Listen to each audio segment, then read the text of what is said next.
To avoid misdefining poverty, consider Scope and Severity, Validating the Many Faces of American Poverty by Emma Ernst and Tim Pierce. Within the context of America, the poor of this country have many faces. When Americans refer to poverty, they are often unaware of the crowd which is captured by the 38.1 million people reported to be in poverty by the Census Bureau.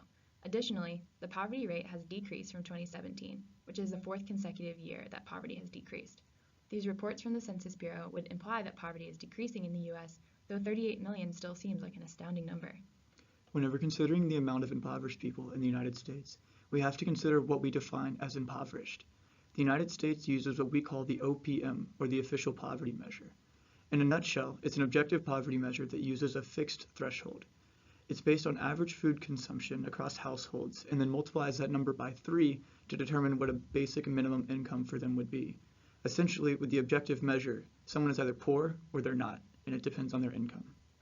While the OPM has served its purpose for many years, it's not perfect and it has many shortcomings. For example, a lack of geographic adjustment for cost of living. It is also only a head count, not considering the depth, scope, or severity of poverty. Additionally, it uses antiquated ratios, such as 1/3 of income being spent on food, something that no longer holds true for Americans. Finally, it doesn't consider rises in the standard of living.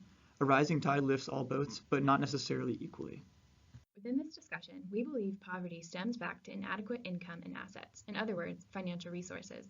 Additionally, we believe that poverty ultimately manifests in a form of exclusion from society or opportunity, asserting that this exclusion is still directly tied to insufficient financial resources. Between the origin and manifestation of poverty, we believe that insufficient income and assets can limit the access to high-quality resources and services. When access to services or places is restricted, people are unable or not capable to experience the things that society would attribute to a minimally flourishing life. These factors result in the social exclusion mentioned. We can now consider what poverty is not. Poverty is not exclusion because of cultural oppression or because of preference. An example would include a monk who chooses to fast or a woman in the Middle East who is unable to vote. Instead of using exclusively the OPM, poverty should be measured by the real income of an individual or household and the assets that they have at a specific season in their life. The U.S. should also identify poverty through a tiered system of definitions that will more accurately assess the scope and severity of hardship faced by an individual, a family, or a community.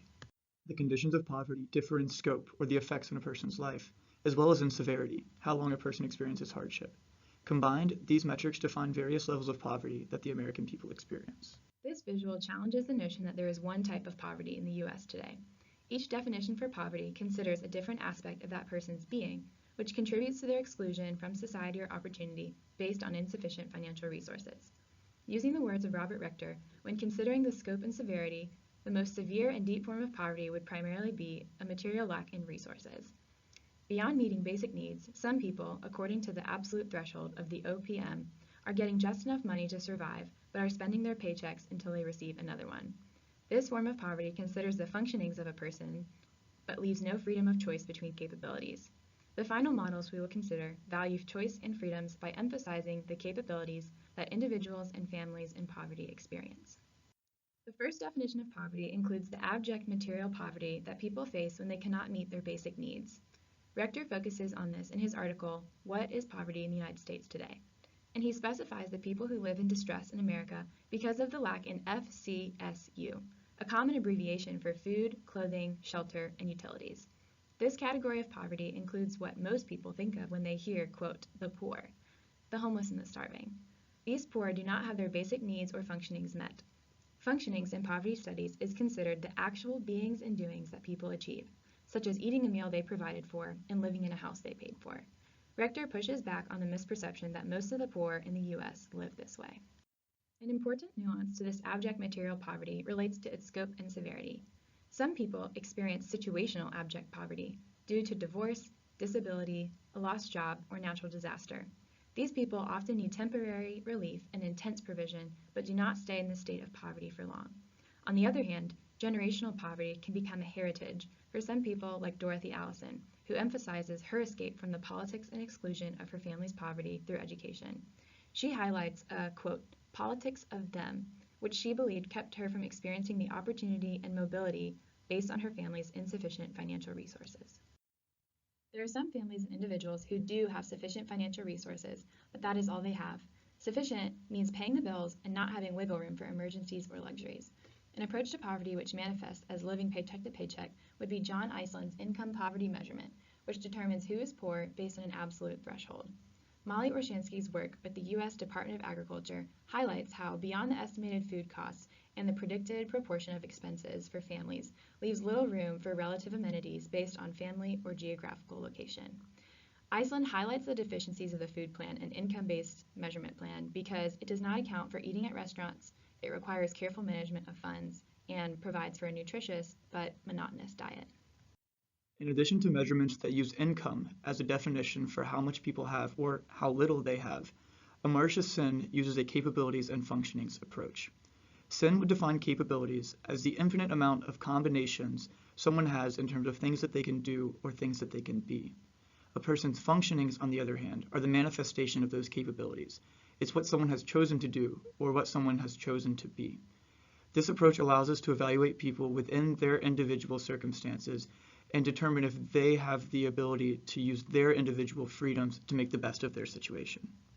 The Sen's capabilities approach provides a good foundation for the way of thinking about poverty definitions. It leaves a bit to be desired in terms of ambiguity.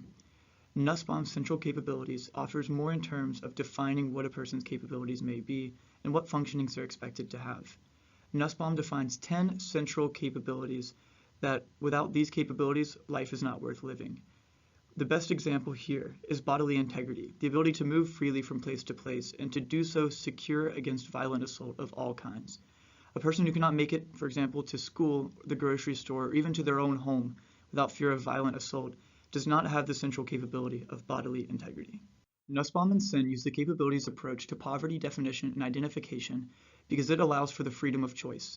The freedom to choose is essential to respecting human dignity. Telling someone what to eat, where to live, how to spend their time, or how to spend their money is antithetical to the idea of freedom and dignity. Instead, Nussbaum and Sen advocate for providing the capabilities to support oneself and then allowing the freedom to make decisions with those capabilities. The bottom line of both Sen and Nussbaum's approach is that human dignity must be respected. The most controversial aspect of the capabilities approach is defining someone's capabilities, and more importantly, knowing if their functionings add up to their capabilities. However, the capabilities approach is far more effective in assessing a community. Individuals do sometimes and oftentimes make imperfect choices. Perhaps a privileged person drops out of school, or someone with plenty of money spends their food money on drugs. Someone wealthy might even sabotage their own health. But what if an entire community has low functionings? If 50% of kids graduate from high school, are the other 50% just being lazy? If a survey shows that 75% of kids at school are hungry, is it just one person spending their food money on drugs? What if a neighborhood's life expectancy is 10 years lower than a nearby neighborhood? Perhaps this is an indicator that an entire community is lacking capabilities. When evaluating a community and the capabilities that it has, it's essential that we ask questions about what access they have and what resources they have. For example, does a community have bodily integrity, one of Nussbaum's central capabilities? We have to ask, can students safely get to and from school? Can they easily get there? Once they get there, are they safe at school? Is the school well enough resourced to succeed, or are the students distracted by other problems? All of these questions may reveal that a community is lacking central capabilities that are essential to its success. The purpose in defining poverty is to identify and support people affected by shortcomings in their income or resources, to make sure that the support for those communities aligns with their actual needs, and most importantly, so that we understand that which we're seeking to eliminate. As often quoted by our poverty studies professor, the fact of twilight does not keep us from defining day and night. The U.S. should identify poverty through a tiered system so that it may more accurately assess the scope and severity of hardships faced by an individual, family, or community in the United States. Nuance in the definition of poverty must not stop us from defining it.